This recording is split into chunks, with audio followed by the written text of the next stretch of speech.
Hello बच्चों, Vijayan education channel में आप सभी का स्वागत है।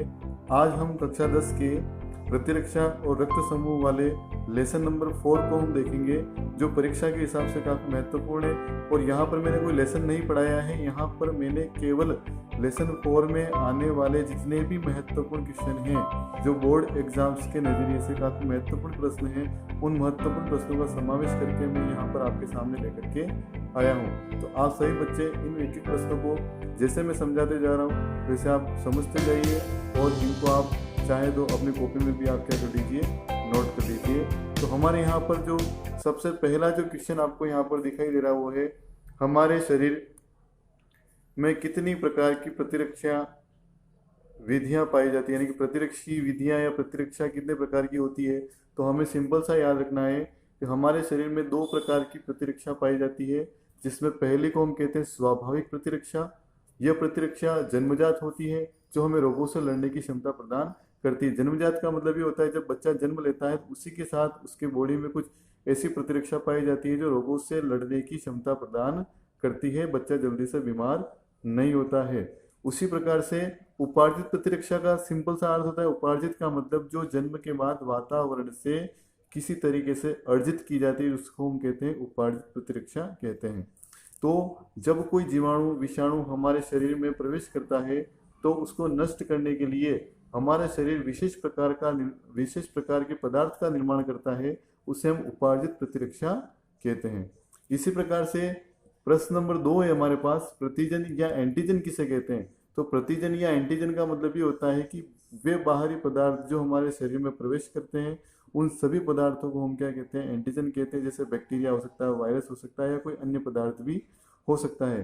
तो शरीर में उपस्थित वे अणु जो रोगों से लड़ने की क्षमता प्रदान करते हैं, उन्हें हम प्रतिजन कहते हैं।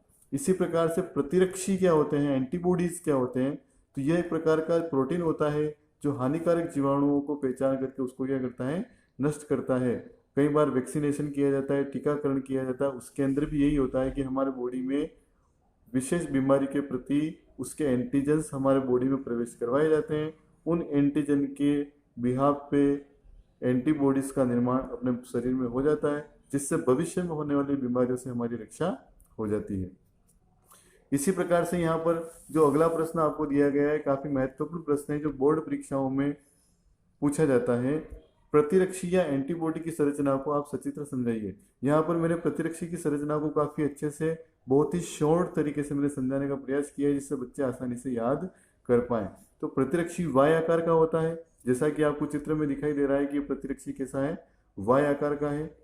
इसमें 2 भारी व 2 हल्की श्रृंखलाएं H व L पाई जाती है। तो भारी श्रृंखला को, ये वाली जो श्रृंखला है उसको हम कहते हैं भारी, और ये वाली जो श्रृंखला आपको चेन जो आपको दिखाई दे रही है उसको हम कहते हैं हल्की श्रृंखला हम कहते हैं।